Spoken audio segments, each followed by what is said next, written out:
नमस्कार दोस्तों। Staff selection commission द्वारा प्रतिवर्ष एसएससी स्टेनोग्राफर एग्ज़ाम होती है। इस एग्ज़ाम का पूरा शेड्यूल आज हम देखेंगे। पहली बात, स्टाफ सिलेक्शन के एग्ज़ाम में हर एग्ज़ाम में इंग्लिश, रीजनिंग, जीके और अरिथमेटिक्स ये टॉपिक्स कॉमन होते हैं। लेकिन एक एसएससी स्टेनोग्राफर एक ऐसा एग्ज़ाम है जिसमें मैथ्स नहीं आती। तो इसमें आती है इंग्लिश, रीजनिंग और जीके।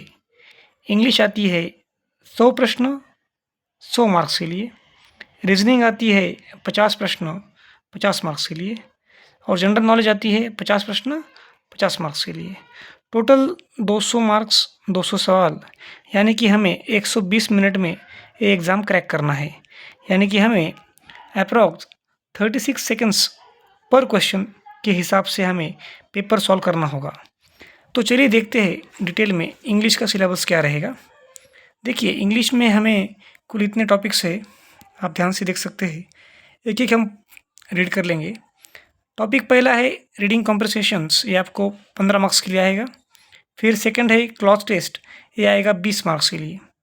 थर्ड है सिनोनियम्स एंड एंटोनियम्स, ये आएगा 10 मार्क्स के लिए। फोर्थ है फिल इन द ब्लैंक्स, ये आएगा 2 से 4 मार्क्स के बीच में। फिफ्थ है स्पेलिंग्स, ये आएंगे 0 से 2 मार्क्स, यानी कि एक ही सवाल आएगा, कभी 2 भी आएंगे।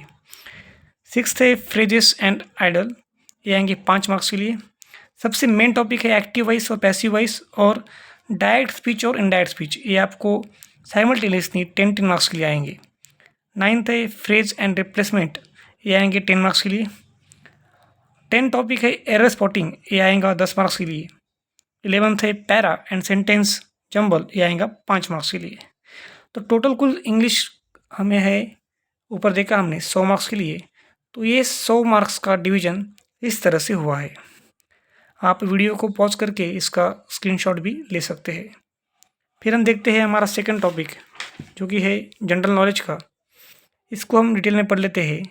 हिस्ट्री से हमें 4 से 5 सवाल आएंगे। पॉलिटिकल्स यानी कि कॉन्स्टिट्यूशन से हमें 5 से 6 सवाल आएंगे।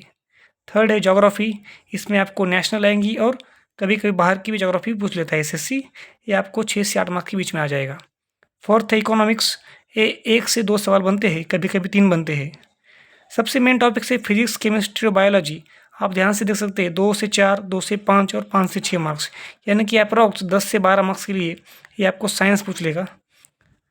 8 टॉपिक है मिसलेनियस, इसका मतलब है कि कहाँ से भी क्वेश्चन आपको पूछे जा सकते हैं। जैसे कि अभी जस्ट में पद्म पुरस्कार जाहिर हुए, वो सवाल आ सकता है, या फिर अभी ट्रम्प साहब जो अमेरिका के प्रेसिडेंट बने हैं, उनके सवाल आ सकते हैं। और नाइन्थ है करंट अफेयर्स। सबसे मेन टॉपिक्स है जहाँ पे स्टूडेंट्स की हमेशा गलती हो जाती है, क्योंकि ये टॉपिक छोड़ देते हैं और सबसे ज़्यादा स्कोरिंग यहाँ पे होती है। ये है करंट अफेयर्स, यानी हमें पिछले 1 साल में क्या हुआ है ये देखना है। ये आपको 8 से 10 मार्क के लिए पूछ लेगा। और सबसे मेन टॉपिक आता है जिसमें स्कोरिंग बनती है, वो है रीजनिंग। रीजनिंग के कुल 18 टॉपिक्स है, एक बार ध्यान से देख लीजिए आप। इसको हम एक-एक देख लेते हैं। पहले है एनालॉजी, हर एक से आपको 2 से 3 सवाल बनेंगे, हर टॉपिक से। यानी कि आपको ये सारे टॉपिक्स कवर करने होंगे आपके पूरे शेड्यूल में। एक-एक नाम लेते हैं हम। एनालॉजी आएगी 2 मार्क के लिए, classifications, series, data sufficiency, similarities and difference, space visualisations, फिर ओरिएंटेशन स्पेचुअल आएगा, फिर एनालिसिस आएगा, जजमेंट आएगा, डिस्क्रिमिनेशंस आएगा, ऑब्जर्वेशंस, रिलेशनशिप्स, इसमें ब्लड रिलेशन भी पूछ लेगा कभी कभी, अरिथमेटिक रीजनिंग और सिलोजिस्टिक्स। ये दोनों में डिफरेंस क्या है समझता हूँ आपको। अरिथमेटिकल आपको ईजी पूछेगा एसएससी के लेवल पे, अगर आप सीरियल की बेस पे जाएंगे तो ये हार्ड हो जाएगा थोड़ा। फिर है स्टेटमेंट कंक्लूजन्स, वर्ड बिल्डिंग और कोडिंग डिकोडिंग। आखिर में ट्रेंड्स आपको पूछ लेगा कभी कभी। ये ट्रेंड्स कभी कभी आता है। मैक्सिमम आपको एनालॉजी, ये देखिए एनालॉजी और क्लासिफिकेशंस, ये आपके कंप्लीट 6 से 7 मार्क्स है, जिसको आप इजीली स्कोर कर पाएंगे।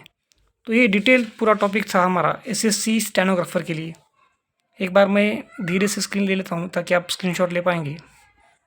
ये देखिए पूरा शेड्यूल है इसका, एग्ज़ाम का पैटर्न है, कितने सवाल है, कितना मिनट में आएगा। ये है इंग्लिश का सिलेबस।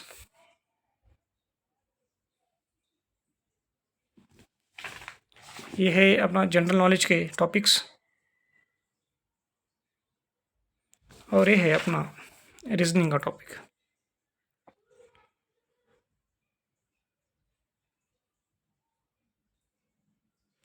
अगले वीडियो में हम एक-एक टॉपिक में जो-जो इम्पोर्टेंस है उसकी ट्रिक्स के बारे में जानेंगे। धन्यवाद।